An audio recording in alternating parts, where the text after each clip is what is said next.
Selamat siang sahabat Pojok Alif semuanya. Pada kesempatan siang hari ini kita kembali lagi menemani aktivitas sahabat-sahabat Pojok Alif semuanya. Selanjutnya untuk pertemuan kita atau sesi kita kali ini kita sedang ditemani oleh Kang Agus. Agus aja. Ya. Kang Agus. Beliau adalah koordinator pendamping program Keluarga Harapan atau PKH. Nah, melihat status dan peran beliau, tentu kita sudah paham apa yang akan kita bicarakan pada konten kita hari ini.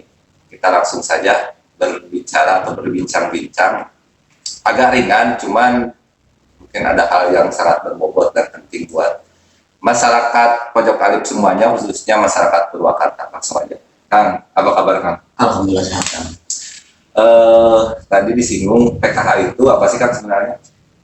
PKH itu ya program Keluarga Harapan, di mana program tersebut ada program pemerintah yang bertujuan untuk mengentaskan kemiskinan yang ada di Indonesia dengan titik fokus kita kepada pemenuhan pendidikan dan kesehatan untuk anak-anak. Artinya program PKH ini dia menyasar bukan hanya dalam ranah kemiskinannya saja, tetapi di sana juga harus ada kategori-kategori yang menjadi pemenuhan atas penerimanya KPM-KPM yang akan dibantu oleh program PKH. Jadi antaranya dia harus masyarakat itu, kalau kita bahasa sebutnya KPM, keluarga penerima manfaat, KPM tersebut dia harus mempunyai kategori, baik itu dari pendidikan maupun kesehatan ataupun kesejahteraan sosial. Nah, itu ada kategori-kategori khusus berarti untuk atau sebagai penerima manfaat dari program ini, berat dalam hal ini masyarakat dalam tanda kutip kurang mampu. Nah, untuk selanjutnya Kang, tadi disinggung di awal ada peningkatan kapasitas dalam hal ini pendidikan dan kesehatan. Kan ada program ini Kang, apa? Indonesia Pintar, KIP kuliah misalkan. Terus di kesehatan juga ada. Nah, itu kira-kira peran si pendamping ini dalam dua wilayah kebijakan tersebut gimana? Nah, justru para penerima PKH itu dia merupakan komponen terkecil dari sebuah lingkaran-lingkaran besar dalam konteks kemiskinan yang ada di Indonesia. Artinya si KPM penerima PKH dia juga harus mendapatkan KIP, ya. Dia juga harus mendapatkan rupiah, dia juga harus mendapatkan subsidi-subsidi yang lain, atau mungkin sekarang dia juga harus mendapatkan bansos sembako. Kecuali ketika sekarang pada masa COVID, maka penerima PKH itu tidak boleh menerima bansos COVID yang lain. Jadi ya peran serta pendamping di sana sangat vital. Dia harus bisa memberikan advokasi kepada KPM-KPM yang didampinginya agar dia bisa si KPM tersebut bisa mendapatkan komplementaritas bantuan. Jadi selain menerima bantuan PKH, anaknya juga yang sekolah itu harus mendapatkan KIP. Ya, seperti itu. Nah, itu. Nah, kira-kira apa aja sih Kang program yang turun dari pemerintah RI untuk mengentaskan kemiskinan ini? Ya, tentu banyak program yang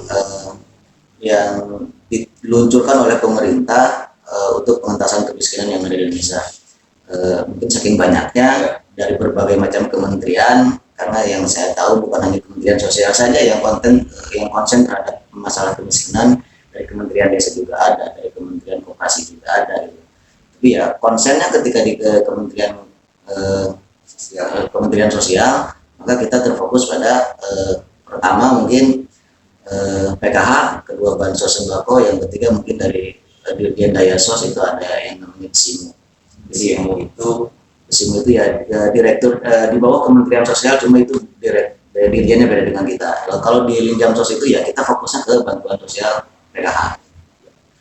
Nah, itu nah, kita lanjut dengan capaian-capaian di Purwakarta sendiri Kang. Kira-kira dari program pertama kali ini diluncurkan PKH ini sampai sekarang sudah apa saja sih yang dilakukan?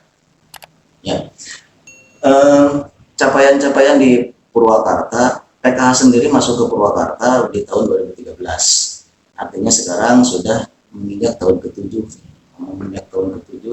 Kalau se-Indonesia, PKH itu dari tahun 2007. Tetapi masuk ke Purwakarta program ini di tahun 2013. Nah, capaian-capaiannya itu yang sudah kita dapatkan dan sudah kita raih, alhamdulillah dari tahun ke tahun kita selalu ada inovasi-inovasi tersendiri di Kabupaten Purwakarta, baik itu dari segi pemberdayaan kebudayaannya, baik dari segi pendidikannya ataupun dari peningkatan sosial ekonominya. Karena ya di PKH untuk sekarang itu ada yang namanya P2K2, pertemuan peningkatan kemampuan keluarga, di mana di sini ada modul-modul yang diberikan oleh pendamping kepada KPM itu, di mana ya si KPM tersebut dia bukan hanya menerima bantuan begitu saja, tetapi juga harus ada perubahan pola pikir dari KPM tersebut, harus ada peningkatan kapasitas dari KPM tersebut, baik dari segi pembelajaran, pendidikan untuk anaknya, baik segi untuk kesehatan, modul ekonominya berarti untuk kewirausahaan dan cara pemanfaatan uang. Nah itu yang menarik tadi, semacam ada modul buat penerima berarti ya, penerima program. Nah tadi disinggung juga masalah meningkatkan pendidikan dengan si anak, misalkan itu bentuknya seperti apa sih Kang? Nah kalau bentuk bakunya, dari juknis kita di PKH, jadi si pendamping itu dia wajib melakukan P2K2 setiap bulan, melakukan pertemuan kelompok dengan para penerima bantuan PKH tiap bulan di masing-masing kelompok. Satu kelompoknya itu ada yang 30, ada yang 20, tergantung biasanya ditentukan oleh teritorial jumlah RT. Kalau di RT tersebut banyak penerimanya ya berarti dalam satu RT gitu. Tapi ketika dalam masa pandemi itu dikurangi, yang biasanya nyampe 30 sekarang ya nyampe 15 lah paling maksimal. Ya, P2K2 itu dia memiliki modul-modul tertentu, para pendampingnya sudah dilatih supaya pintar bisa memberikan materi kepada KPM menerima dengan bahasa yang ringan, dengan bahasa KPM, dengan bahasa masyarakat yang tentu saja tujuannya agar mudah dicerna, agar mudah diaplikasikan oleh para penerima manfaat. Tetapi di sisi lain, kita di Purwakarta ada kegiatan-kegiatan pemberdayaan tertentu yang mungkin ini menjadi nilai lebih di Kabupaten Purwakarta. Nah kira-kira apa itu kan nilai lebihnya itu? Nilai lebihnya itu ya kita di satu kecamatan, di Kecamatan Pleret ya contoh, kita sekarang sedang mengadakan namanya Pijar. Pijar itu mimpi belajar. Mimpi belajar itu adalah salah satunya kita angkat dari salah satu modul pendidikan dan pengasuhan untuk anak.